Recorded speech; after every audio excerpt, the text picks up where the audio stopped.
पिछले दिनों gas cylinder blast से भूंगरा में एक बड़ी त्रासदी हुई।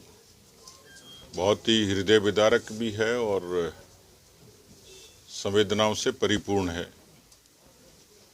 पिछली विजिट के दौरान भी मैं अस्पताल गया, मरीजों से मिला, उनके परिजनों से मिला, अस्पताल के प्रशासन से भी बातचीत की और उनसे उनके उपचार की जानकारी भी ली और कुल मिलाकर अस्पताल की तरफ से व्यवस्थाएं संतोषजनक थी। लेकिन क्योंकि एक इतनी बड़ी मानवीय त्रासदी थी कि जिसकी पूर्ति बहुत ही असंभव है, भारतीय जनता पार्टी का पूरा परिवार, हमारे तमाम जनप्रतिनिधि इस संवेदना में उनके साथ हैं। जिनका यथायोग्य जैसा सहयोग हो सकता है वो तत्पर भी हैं, क्राउड फंडिंग के लिए भी प्रयासरत हैं और मैंने इस पूरी घटना की रिपोर्ट केंद्रीय नेतृत्व को भी दी है और ये कहा भी है कि इसके बारे में केंद्र की सरकार, हमारे जिम्मेवार लोग आर्थिक तौर पर या किसी भी तौर पर इसको संबल प्रदान करने के लिए कोई पहल वो करें। दूसरा कारण है, मैं अभी क्योंकि भारतीय जनता पार्टी की जन आक्रोश यात्राएं पूरे प्रदेश में चल रही हैं, 1 दिसंबर से राष्ट्रीय अध्यक्ष जी ने इसका आगाज किया था। आप सब जानते हैं कि राजस्थान की सरकार 17 दिसंबर को 12 दिन का जश्न मनाएगी। कांग्रेस के लिए जश्न हो सकता है, लेकिन राजस्थान की जनता के लिए ये मातम है। दूसरी तरफ जो हालात राजस्थान में बने, उसके कुछ प्रमुख मुद्दों की चर्चा अक्सर होती है। राजस्थान सब जानते हैं कि दुनिया का शांतिपूर्ण प्रदेश है और देशी विदेशी पर्यटक राजस्थान इसलिए आते हैं कि यहाँ की शांति, यहाँ की सहूलियत, यहाँ का अतिथि भाव, यहाँ का सद्भाव, यहाँ के स्मारक। लेकिन मुख्य आकर्षण राजस्थान की शांति थी। लेकिन राजस्थान की शांति को अशोक गहलोत जी के कांग्रेस पार्टी के शासनकाल में ग्रहण लगा और उसका नमूना है, उदाहरण है कि 8,31,000 मुकदमे देश की किसी सरकार में इस पैमाने पर नहीं हुए। ये 4 वर्षों का आंकड़ा है। नेशनल क्राइम रिकॉर्ड ब्यूरो 17 बलात्कार की बात अपने आंकड़ों के जरिए बताता है। 7 हत्याएं रोज होती हैं। मुझे लगता है कि राजस्थान का जो सबसे बड़ा प्रमुख मुद्दा लोगों के बीच में आक्रोश का, वो कानून व्यवस्था है। पूरे तरीके से चौपट है। व्यक्ति न घर में सुरक्षित है, न सड़क पर सुरक्षित है, न स्कूल में सुरक्षित है, न अस्पताल में सुरक्षित है। दूसरा, अभी राहुल गांधी जी राजस्थान की यात्रा पर हैं। मैंने उनके बहुत पुराने वीडियोस देखे। जैसे तेजाब फिल्म में माधुरी दीक्षित गाना गाती है 1 2 3 4 5 6 7 8 9 10, उन्होंने भी 10 तक गिनती गिनी। जालोर की सभा में, हनुमानगढ़ की सभा में, जहां जहां वो गए, किस अर्थशास्त्री ने उनको सलाह दी होगी पता नहीं। मैं हनुमानगढ़ की सभा का वीडियो देख रहा था। सूरज चाहे उगे न उगे, चंद्रमा छिप जाए, लेकिन राजस्थान के किसानों का पूरा कर्जा माफ करेंगे। आज लगभग 1500 दिन होने को आए हैं। 10 दिन तक की बात थी, 10 दिन तक गिनती की बात थी। मेरे विधानसभा के एक सवाल के जवाब में सरकार ने बताया है 18,000 से ज्यादा किसानों की जमीनें नीलाम हो गई हैं। 338 किसानों ने आत्महत्याएं की हैं। मेरा सवाल था राहुल गांधी से, मैं अक्सर रोज उनसे एक सवाल पूछता हूं, आज 12वां सवाल है, तो मैं अक्सर उनसे इस बात को पूछता हूं कि राजस्थान में जो आपने वादा खिलाफी की, उसके कारण जो हालात बने हैं, तो उसका जिम्मेदार कौन है। इसलिए किसानों की कर्जा माफी ये दूसरा बड़ा मुद्दा है अपराध के बाद में। तीसरा बड़ा मुद्दा है बेरोजगारी का, जिसमें 30% से ज़्यादा बेरोजगारी ये राजस्थान में है और ये बहुत सारी संस्थाओं के आंकड़े भी कहते हैं और धरातल पर भी ऐसा है। मेरी जानकारी में 70 लाख बच्चों ने परीक्षा दी है। सरकार का नौकरी का आंकड़ा 1 लाख से नीचे है। 69 लाख बच्चों के भविष्य को चुनौती भी है और रीट की चीट जैसे मामलों ने राजस्थान के संगठित नकल माफियाओं ने राजस्थान के नौजवानों के सपने को तोड़ा, बेरोजगारी भत्ते के नाम पर ठगा। राजस्थान में राहुल गांधी जी पैदल यात्रा कर रहे हैं, भारत जोड़ो यात्रा कर रहे हैं और भारत जोड़ो हास्यास्पद है कि राहुल गांधी जी की पार्टी, राहुल गांधी जी के पुरखों ने भारत को तोड़ने का काम किया। कांग्रेस पार्टी ने कभी जाति के नाम पर तोड़ा, कभी पंथ के नाम पर तोड़ा, कभी मजहब के नाम पर तोड़ा। लेकिन ये हास्यास्पद सी बात है कि वो आज भारत जोड़ो यात्रा कर रहे हैं, पैदल चल रहे हैं, पर शायद उनको इल्म नहीं है कि हर 12 किलोमीटर पर राजस्थान में भ्रष्टाचार होता है। यानी 12 किलोमीटर पर कोई न कोई अधिकारी और कर्मचारी ट्रैप होता है। ये मैंने कुछ मुद्दे बताए हैं। राजस्थान का दृश्य ये है कि किसी अस्पताल में नवजात के शव को नोचते हुए श्वान मिल जाएंगे। अस्मत के लिए, रोटी के लिए भूख से बिलखती महिला जब कोई रोटी मांगती है तो उसकी अस्मत ले ली जाती है। तो ये सामान्य वानगी है। दिन दहाड़े जिस तरीके से लोगों से लूटपाट होती है, घरों में घुस के होती है, कुल मिलाकर राजस्थान का दृश्य बहुत भयावह है।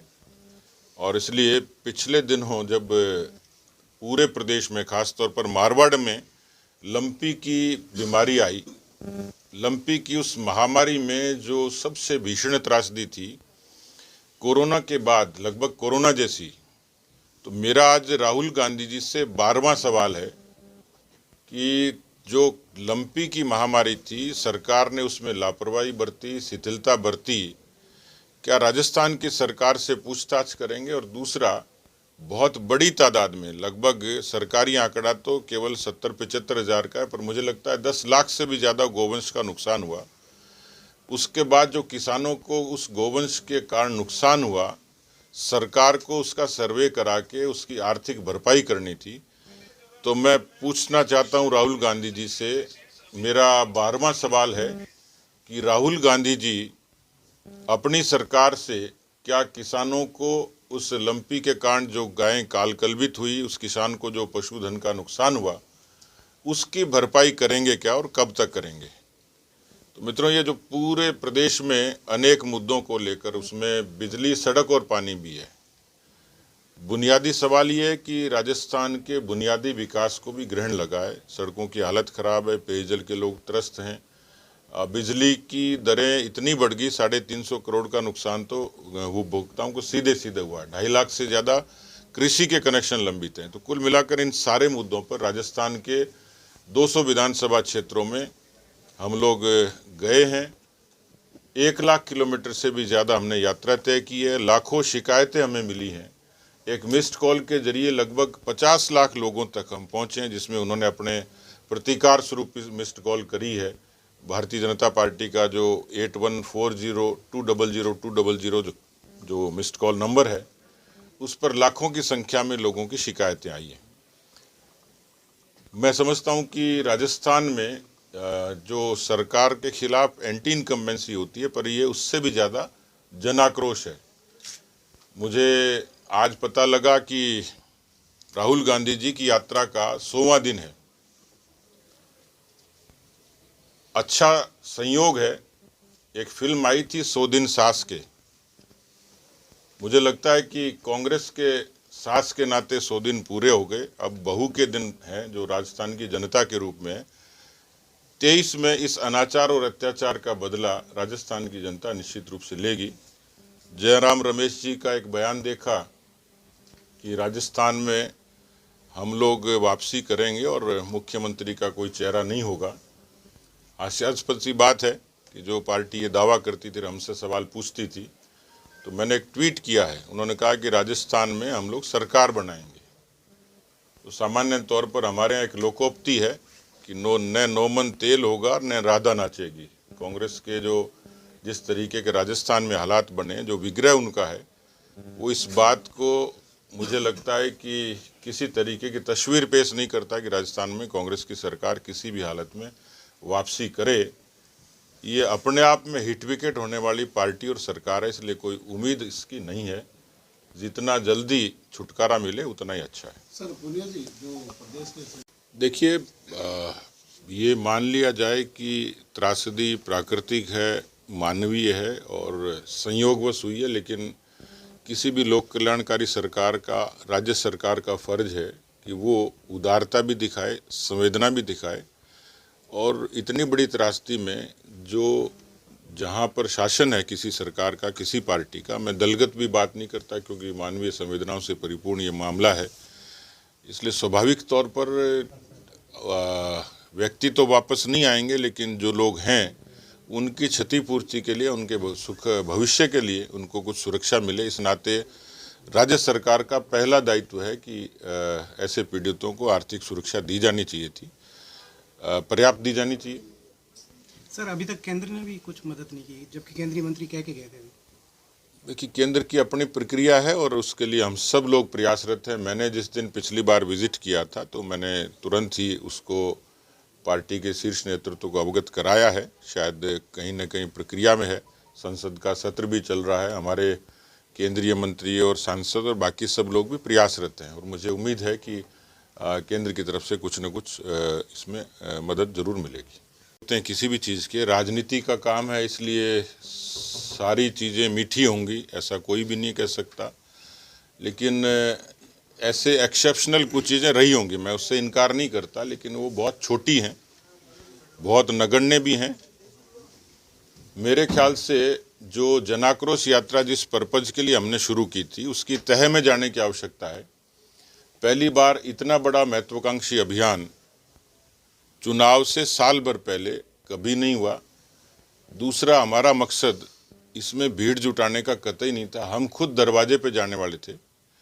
हम गए हैं, 2 करोड़ लोगों तक गए हैं और 3 तरीके से गए हैं। इसमें पार्टी ने जो ब्लैक पेपर जारी किया उसको लिया, 20,000 नुक्कड़ सभाएं और 20,000 चौपालें, इससे भी ज़्यादा हुई हैं। और जैसे मैंने बताया, मिस्ड कॉल से लेकर बाकी चीज़ों का आंकड़ा, कुल मिलाकर पार्टी का नीचे का सिस्टम एक्टिवेट हुआ है। मैं खुद प्रत्यक्ष रूप से ऐसे रिमोट एरिया में गया हूँ और अभी जाने वाला हूँ, पूरे ट्राइबल बेल्ट में भी। अभी परसों कैला देवी से, करौली से पूर्वी राजस्थान में, उसके वीडियो आप देख सकते हैं, वहाँ की खबरें आपके माध्यम से लिखी जाती हैं। ऑर्गेनिक तरीके से जिस तरीके से लोग आए थे, सरकार के खिलाफ सड़कों पर थे, वो मेरे लिए भी अद्भुत था।